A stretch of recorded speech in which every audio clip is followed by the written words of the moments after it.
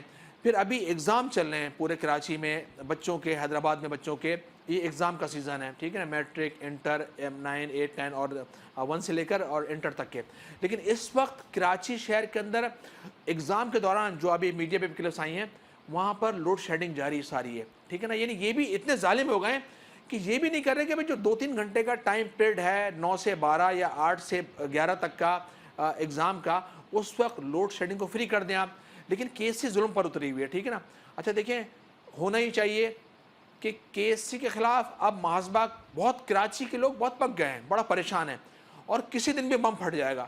ایسا نہ ہو کہ کراچی کے لوگ جتنے ان کے آفیسرز جن آبادیوں میں رہ رہے ہیں نا, ان کے گھروں پہ نہ پہنچ جائیں اور ان کے گھروں پر پہنچ کر ان کے سروں پر پتھر نہ ماریں. یہ وقت آنے والا ہے, پھر یہ لوگ چلنے پھرنے کے قابل کراچی کے اندر نہیں رہیں گے. پوائنٹ آگے سر, آپ کو پوائنٹ. اشرف قریشی صاحب, سر کے الیکٹرک کہتی ہے جی آپ 10 روپے بجلی اور بڑھا دیجئے. بجلی دے کتنی رہے ہیں کراچی کو, کتنے گھنٹے بجلی آ رہی ہے سر؟ سر یہ آپ کو بتاؤں کہ ان کا تو ظلم کا انداز ہی نرالا ہے. 8 گھنٹے بجلی دے کے 24 گھنٹے کے پیسے لیتے ہیں. یہ ان کا پروفٹ نہیں بڑھے گا تو کس کا بڑھے گا, آپ مجھے بتائیں. جس گھر میں آپ چلے جائیں, یقین کریں کہ اگر لوگ آفس کے لیے نکل جاتے ہیں, ان کے پیچھے ان کے بچے گرمی سے بلبلا رہے ہوتے ہیں شہر کے اندر. یہ میٹروپولیٹن سٹی ہے, اس ملک کا سب سے بڑا شہر ہے, جہاں پر جو ہے سب سے زیادہ سرمایہ جو ہے موو کرتا ہے یہاں پر. یہاں صرف لوٹنے کی ایک فارمولا ٹیم یہاں پہ بٹھا دی گئی ہے, جو صرف ٹی وی پر آ کر یا کسی مختلف جگہوں پہ جا کر یہ بیانیہ دیتے ہیں, اپنا اسمبلیوں میں تقریریں کرتے ہیں, ایسی کمروں میں بیٹھتے ہیں, ایسی کمروں سے نکل کر آتے ہیں. کسی کو کسی کی کوئی پرواہ نہیں ہے یہاں پر. یہاں اگر گرمی ہے تو اس کو بھی ڈیزاسٹر مینجمنٹ کے اس میں زمرے میں ڈال کے پیسے نکال لیے جاتے ہیں. ہیٹ اسٹروک ہو رہا ہے جی, ہیٹ اسٹروک ہو رہا ہے, اتنا گردان کرتے ہیں کہ اس سے پیسے نکال لیتے ہیں. بجلی جیسی گرمی شروع ہوتی ہے ویسے ہی سارے آف ہیں, ان کی اکاؤنٹیبلٹی کوئی نہیں ہوتی.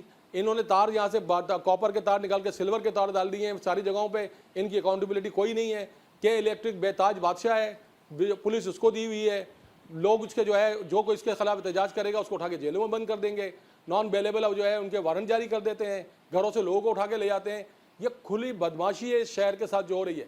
یہ شہر جو کہہ رہے ہیں نا کہ لاوا پھٹ پڑے گا, لاوا تو کیا پھٹے گا اس شہر کے اندر, کیونکہ جو جتنی دفعہ یہ بیچارے روڈوں پر آئے ہیں, جتنی دفعہ سڑکوں پر آئے ہیں, ان شہر کو اس سے زیادہ تباہی ملی. کیونکہ وجہ یہ ہے کہ جو لیڈرشپ آ جاتی ہے سامنے, وہ اس کو جو ہے کبھی ایڈریس نہیں کیا انہوں نے. آج شہر کے اندر 80 لوگ مارے جاتے ہیں 1-1.5 مہینے کے اندر, ہزاروں لاکھوں موٹر سائیکلیں چھینی جاتی ہیں. کون پوچھ رہا ہے, کس کو پوچھ رہے ہیں؟ یہ جو سسٹم چلا رہے ہیں اس میں کے الیکٹرک بھی اسی سسٹم کا حصہ ہے, اس کے اندر پولیس بھی اسی سسٹم کا حصہ بن گئی ہے, بلدیات بھی اسی سسٹم کا حصہ ہے. دیکھیں یہاں اس شہر کے ساتھ جو پورے ملک کے اوورال ہو رہا ہے, لیکن اس شہر کے ساتھ جو کے الیکٹرک کر رہی ہے یہ ایسٹ انڈیا کمپنی کا روپ اختیار کر چکی ہے. یہاں پر یہ پیسے بنا کے لے کہاں جا رہے ہیں, ان کو تو اکاؤنٹیبلٹی ہونی چاہیے, نہیں تو یہ عوام ایسی اکاؤنٹیبلٹی کرے گی کہ تصور بھی نہیں ہوگا کسی کا یہاں پر. کیونکہ اس وقت جو ہے بس تنگ آمد بجنگ آمد ہو چکا ہے بالکل یہاں پر شہر میں.